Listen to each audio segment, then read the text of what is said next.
შემოგვიერთდა სტუმარი, რომელსაც სიამოვნებით წარმოგვიდგენთ თბილისის სასულიერო აკადემიისა და სემინარიის ქრისტიანული ანთროპოლოგიის, ფსიქოლოგიის პროგრამების და კვლევების განვითარების ცენტრის ხელმძღვანელი ფსიქოლოგიის დოქტორი ირმა ხურცია არის ჩვენი სტუმარი, რომელსაც სიამოვნებით მივესალმებით, მოგესალმებით. გაბატონო ირმა, მადლობა რომ ხართ ჩვენთან ერთად. ძალიან საინტერესო თემა შევარჩიეთ დღეისათვის სასაუბროთ, ეს არის ნებისყოფის ფსიქოლოგია და გვაინტერესებს ესეთი საკითხები, რამდენად არის ნებისყოფაზე დამოკიდებული ადამიანის ცხოვრებისეული წარმატება, მიღწევები, რამდენად მნიშვნელოვანია რომ მართოს ადამიანმა წუთიერი იმპულსები თუ მოთხოვნილებები და ორიენტირდეს უფრო შორეულ მიზანზე და ზოგადად რა როლი აქვს ნებისყოფას ადამიანის სულიერ ცხოვრებაში. აი ამ თემებზე გვინდა სწორედ რომ ვისაუბროთ და თავდაპირველად განმარტებით დავიწყოთ ალბათ, რა არის ნებისყოფა და რამდენად მნიშვნელოვან როლს ასრულებს ის ადამიანის ცხოვრებაში. პირველ რიგში მოგესალმებით, მივესალმებით ტელემაყურებელს, მადლობას გიხდით მოწვევისთვის და ამ მნიშვნელოვანი საკითხით დაინტერესებისთვის. ძალიან მომეწონა, ძალიან შთამბეჭდავი იყო თქვენი შესავალი, რომელიც ახლა წარუმძღვარეთ ამ ჩართვას, იმიტომ რომ ნებისყოფაზე, რა თქმა უნდა, მთელი ჩვენი ცხოვრებაა დამოკიდებული. თუმცა განმარტება თუ რა არის ნებისყოფა, ყველაზე კარგად გადმოცემული აქვს წმინდა მღვდელმთავარს გაბრიელ ქიქოძეს თავის სამეცნიერო ნაშრომში ცდისეული ფსიქოლოგიის საფუძვლები. ის ასე განმარტავს ნებისყოფას: ნებელობა ეს არის მდომის, ანუ სურვილების დამორჩილების, მათი მართვის უნარი. დიახ, ნებისყოფა უფრო ძლიერი აქვს ადამიანს, რაც უფრო მეტად შეუძლია მას დათრგუნოს ის იმპულსები, რომელიც თქვენს აღნიშნეთ, ბიოლოგიური მოთხოვნილებების დათრგუნვა, მათი მართვა არის სწორედ ნებისყოფის გამოხატვა. თუმცა ყოველთვის არ შეუძლია ადამიანს გულის თქმა დაიმორჩილოს და გონების კარნახს მისდიოს, მაგრამ როცა ამას მოახერხებს, სწორედ საუბრობენ ნებისყოფის ძალაზე და ჩვენ შეგვიძლია არაერთი მაგალითი მოვიყვანოთ ამის, მაგრამ ყველაზე შთამბეჭდავი და ყველაზე ცნობილი მაინც არის ისტორიული ფაქტი. კერძოდ ალექსანდრე მაკედონელის ქცევა, როდესაც ის უდაბნოში თავის ჯარისკაცებთან ერთად წყურვილით იტანჯებოდა, მხედრებმა მას წვეთ-წვეთობით შეუსეს ჭიქა წყლით და მიართვეს მხედართმთავარს, მაგრამ მან ეს წყალი მიწაზე დააქცია, დაჯაბნა, ტანჯველი, თანაც ასე არის ხაზგასმით ნათქვამი, რომ ტანჯველი სურვილი წყურვილისა დაჯაბნა იმიტომ, რომ დაძლია იმიტომ რომ პირადი მაგალითით ეჩვენებინა მხედრებისთვის თუ რა დიდი მნიშვნელობა აქვს ძლიერ ნებისყოფას.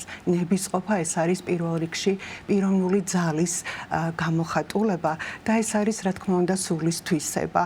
და როდესაც დიდმა მეცნიერმა ჩვენმა სახელოვანმა დიმიტრი უზნაძემ, რომელსაც ყოველთ არ უწოდებენ საქართველოში ფსიქოლოგიის მამას, როდესაც მან ნებისყოფა განწყობის ფსიქოლოგიის მთავარ ფუნდამენტად შემოიტანა, მან შეიძლება ითქვას, რომ ფსიქოლოგიიდან, როგორც მეცნიერებიდან განდევნილი სულიერება დაუბრუნა ფსიქოლოგიას. იმ პერიოდში გაბატონებული იყო ორი მიმდინარეობა. ერთი მათგანი ამბობდა, რომ ადამიანი არის გარემოს პროდუქტი, მეორე ამბობდა, რომ ადამიანის ქცევა წარიმართება დათრგუნული იმპულსებით, განდევნილი შინაარსებით, ანუ არაცნობიერით. ორივე მათგანი, რა თქმა უნდა, ნებისყოფის, ნებელობის არსებობას გამორიცხავდა, უფრო მეტიც ფსიქოანალიზის თეორია ნებისყოფის გამოვლინებას, ანუ იმპულსების დათრგუნვას, როგორც დაავადების წყაროს ასე განიხილავდა.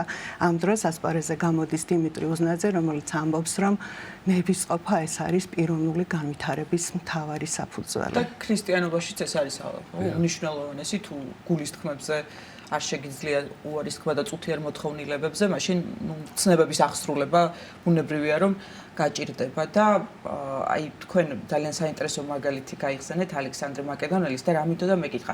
შესაძლებელია ადამიანს ერთ კონკრეტულ საკითხში ქონდეს ძალიან დიდი ნებისყოფა, ან რამდენიმე კონკრეტულ თქვათ საკითხთან მიმართებით, მაგრამ იყოს მისი სუსტი მხარე რაღაც გარკვეული მიმართულება და იქ აი ამ დაგროვებულ ენერგიას და ნებისყოფას სწორედ აი მიმართულებით ესე ამოიღებდეს თქვა თუ აი როგორ შეიძლება რომ სწორად თქვას. ნებისყოფა ზოგადად არის სულის თვისება, რა თქმა უნდა სისუსტეები ადამიანს გააჩნია, მაგრამ რაც უფრო ხშირად ავლენს ადამიანი ნებისყოფას, შეიძლება ითქვას, რომ განზოგადება შეიძლება ერთ ასპექტში შეიძლება იყოს ადამიანი ძლიერი ნებისყოფის გამომხატველი, ანუ ცხოვრების ერთ სფეროში, მეორეში უფრო სუსტი, მაგრამ მან ამის შესახებ იცის და ის მაინც ყოველთვის ცდილობს, რა თქმა უნდა, მუშაობს ამ საკითხზე და რა თქმა უნდა რეკომენდაციები არსებობს იმისა, თუ როგორ უნდა დავძლიოთ ჩვენი იმპულსები და როგორ გამოვიყენოთ ნებისყოფის ძალა, მაგრამ პირველ რიგში, რასაც უზნაძე ხას უზომს, ნებისყოფა არის გაცნობიერება. პირველ რიგში ძალა არის, რა თქმა უნდა, მაგრამ ასევე გაცნობიერება, გონების კარნახით მოქმედებაა და ამითაც დიმიტრი უზნაძე, როცა ცნობიერების ძალაზე საუბრობს, რა თქმა უნდა, აკრიტიკებს ფსიქოანალიზს. აი თქვენ რომ ახლა აიღოთ განწყობის ფსიქოლოგია 57 გვერდზე გადაშალოთ, ნახავთ ასეთ ფრაზას ბევრგან არის, მაგრამ განსაკუთრებით ეს გვერდი დამამახსოვრდა, იმიტომ რომ შავით თეთრზე წერია, რომ არაცნობიერის ცნება ზედმეტი ცნებაა. ნუ ბევრი ასპექტით აკრიტიკებს, რა თქმა უნდა, არაცნობიერით ნაწარმოებ ქცევას, მაგრამ ყველაზე მთავარი, როცა ნებელობაზე და ნებისყოფაზე საუბრობს, აი აქ ჩნდება, იმიტომ რომ ნებისყოფას იჩენს ის ადამიანი, რომელიც გონების კარნახით მოქმედებს, ანუ ნებისყოფით გამოწვეული ქცევა, ეს არის გაცნობიერებული ქცევა და არა იმპულსებით და არაცნობიერით მართული. დიახ, ქალბატონო ირმა, რა შეიძლება გამოიწვიოს ნებისყოფის დარღვევამ? შესაძლებელია თუ არა ადამიანი მიიყვანოს აი რთულ შედარებამდე, სავალალო შედარებამდე და ზოგადად დღევანდელი ცხოვრებაც საინტერესოა, რამდენად გვიშლის ხელს აი ნებისყოფის დარღვევაში, ვარღვევთ თუ არა, ვერ ღვევათ თუ არა ჩვენ ნებისყოფა დღევანდელი ცხოვრების წესიდან და რიტმიდან გამომდინარე. ორი კითხვა და პირველით დავიწყოთ, რა სიწევს ნებისყოფის დაქვეითება, ხომ და რა შეიძლება გამოიწვიოს სავალალო შედეგებამდე მივიდე თუ არა. ყველა სავალალო მდგომარეობა, რომელიც კი გაგიგიათ, არის ნებისყოფის დაქვეითებით გამოწვეული. მაგალითად, ნებისმიერი ადიქცია, მიჯაჭვულობა, ეს იქნება გაჯეტებთან, ნარკოტიკთან, ალკოჰოლთან, სხვა ადამიანებთან. ასევე ეს ნებისყოფის დაქვეითებით შეიძლება იყოს ახალგაზრდებში სწავლის დაქვეითება, აკადემიური მოსწრების დაქვეითება. შეიძლება ნებისყოფის დაქვეითებით იყოს გამოწვეული, როდესაც ადამიანი მგრძნობიარეა სოციალური ზეგავლენისადმი, ანუ ადვილად ექცევა მასის და სოციუმის ზემოქმედების ქვეშ და ჩვენ ამის ნათელი მაგალითი გქონდა კოვიდის პერიოდში, როგორი ძლიერი ნებისყოფის გამოჩენა და გამოვლინება დასჭირდათ ადამიანებს, რომ მეტაფორულად თუ ვიტყვით, დინების საწინააღმდეგოდ წასულიყვნენ და ისე კეთებინათ, რაც მთავარი იყო, ის კი არა, რაც მინდა რომ გავაკეთო. სწორედ აი ნებისყოფა მაშინ ვლინდება, როდესაც ადამიანი აკეთებს იმას, რაც უნდა გააკეთოს. და არა რაც მინდა, რაც რთულია და მეორე კითხვა იყო თანამედროვე ყოფა რამდენად უშლის ნებისყოფის განვითარებას ხელს, რა თქმა უნდა, უშლის თუნდაც აი პირველი ეს საკითხი რომ გამოვყოთ, დღეს ძირითადად ადამიანები იმაზე არიან ორიენტირებულნი, რომ ისაკეთონ, რაც მოესურვებათ და არა ის, რაც გასაკეთებელია. ანუ უნდა თითქოს უკან გადავიდა და წინ წამოვიდა მინდა. ანუ თანამედროვე ადამიანი უფრო ეგოცენტრული გახდა საკუთარ თავზე ორიენტირებული. გარდა ამისა, სხვა ბევრი ასპექტია, კერძოდ ის, რომ დაჩქარდა ცხოვრების ტემპი. ნებისყოფა, როგორც თქვი, გააზრებულ მოქმედებას მოითხოვს და როდესაც ასეთი ჩქარია ცხოვრების ტემპი, აქ სწრაფი გადაწყვეტილების მიღება გვიწევს და დაფიქრების და გაცნობიერების დრო ფაქტობრივად არ რჩება. გარდა ამისა, ტექნოლოგიები, რომლებიც ჩვენს ნაცვლად ყველაფერს აკეთებენ და ჩვენ ვიცით, რომ ნებისყოფის გამოვლინება ხდება, როდესაც დაბრკოლებების გადალახვა შეგვიძლია და რადგან სამზარეული გვეძლება ყველაფერი, აქაც ნებისყოფა ქვეითდება და ყველაზე მთავარი რაც აუცილებლად უნდა აღვნიშნო, ეს არის მუდმივი ნეგატიური ინფორმაციები, რომლებიც ადამიანებს ძრგუნავენ, არის ესეთი დაავადება, ხა მისი სახელის თქმა დიდად მნიშვნელოვანი არ არის, მაგრამ ამ დაავადების შემთხვევაში ფიზიოლოგიურ დონეზე ადამიანს ტვინის ის უბანი აქვს დაქვეითებული, რომელიც მის ნებისყოფაზე აგებს პასუხს და ასე დროს ადამიანს არ შეუძლია საკუთარ ტანსაცმელზე ღილები შეიკრას, რადგან ეს უნდა გააკეთოს. მას შეუძლია მხოლოდ ის აქტივობები განახორციელოს, რომელიც პირადად მას უნდა, ანუ მინდა, რაც სურს.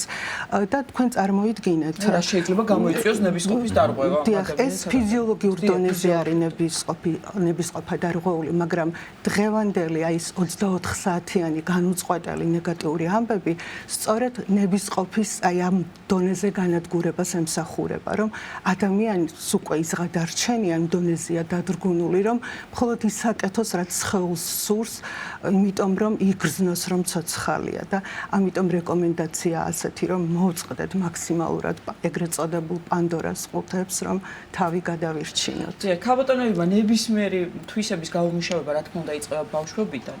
და ალბათ ამ უნარის გამომუშავებაც სწორედ ბავშვობას უკავშირდება. აი ჩვენ ძალიან ხშირად გვესმის ხოლმე ფსიქოლოგებისგან, რომ ავირიდოთ ჩვენ სტრესი, ბავშვებს ავარიდოთ, მოვაშოროთ, თქვათ რაღაცა ისეთ სიტუაციებს, სადაც შეიძლება გადალახვა უწევდეს, დაბრკოლებები, სტრესთან შეხება. აი როგორ არის ეს ორი თემა ერთმანეთთან დაკავშირებული, რომ ერთი მხრივ ნებისყოფა გამოიმუშავოს ბავშვმა და მეორე მხრივ ყველანაირ სირთულეს ავაც ძალიან კარგი შეკითხვაა და პასუხისთვის ისევ სახელოვან მეცნიერს დიმიტრი უზნაძეს მოვიშველებ. ის წერს, რომ ბავშვობის პერიოდი ყველაზე მეტად არის დატვირთული აკრძალვებით და ნებადართვებით.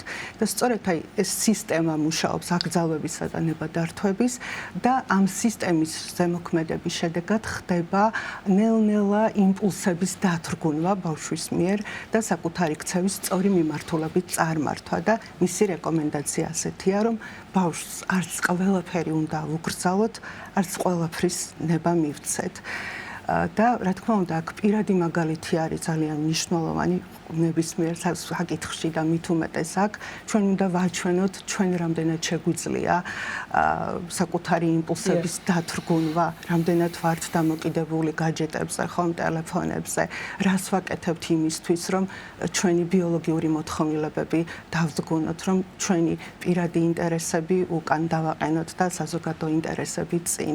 ასევე ძალიან მნიშვნელოვანია იმ პერიოდში, როდესაც სამყაროსადმი ნდობა და უნდობლობა ყალიბდება, ეს პირველი 3 წელია, ბავშვები არგუმენტირებულად შევაქოთ და არგუმენტირებულად გავაკრიტიკოთ და აქაც ბალანსი და ზომიერება დავიცვათ. ასევე სასკოლო პერიოდში, როცა შრომის მოყვარეობის უნარი უნდა ჩამოყალიბდეს, ძალიან კარგია სხვადასხვა სპორტულ წრეებზე და სხვადასხვა წრეებზე ვატაროთ ბავშვი, თუმცა აქაც ზომიერების დაცვა არის ასევე მნიშვნელოვანი. ძალიან კარგია ხელსაქმე, ავითარებს ნებისყოფას. ასევე მარხვის დაცვა, ოღონდ მცირე დოზით და არა დაძალებით. თუნდაც ოთხშაბათი და პარასკევის დაცვა, ან თუნდაც ხორცის ამოღება, მცირედი ნაბიჯებით, ესეც ხელს უწყობს ნებისყოფის განვითარებას. თუ უფროსი ბავშვია უმცროს თანატოლებზე, თუ მრავალშვილიანია ოჯახი, უმცროს დედმამიშვილზე ზრუნვა. ანუ პატარ-პატარა ვალდებულებებით ბავშვის მომზადება უფრო დიდი ვალდებულებებისთვის, უფრო საპატიო მისიისთვის. დასრულებს რას გვირჩევთ? რა რეკომენდაციებს მოგცემთ იმისთვის, რომ გამოვიმუშავოთ ნებისყოფა ყოველდღიურ ცხოვრებაში? რეკომენდაციები ფსიქოლოგიაში ძალიან ბევრია და შემიძლია რამდენიმე მათგანი ჩამოვთვალო, მაგრამ თქვენ წარმოიდგინეთ, არც ერთი არ იქნება უპირატესი ქრისტიანულ აზროვნებაზე და გაცნობიერებულ ეკლესიური ცხოვრების წესზე. ეს არის ყველაზე მთავარი და მნიშვნელოვანი, მაგრამ მოდით მაინც რას გვთავაზობენ ფსიქოლოგები, რა რეკომენდაციებს, ესეც განვიხილოთ.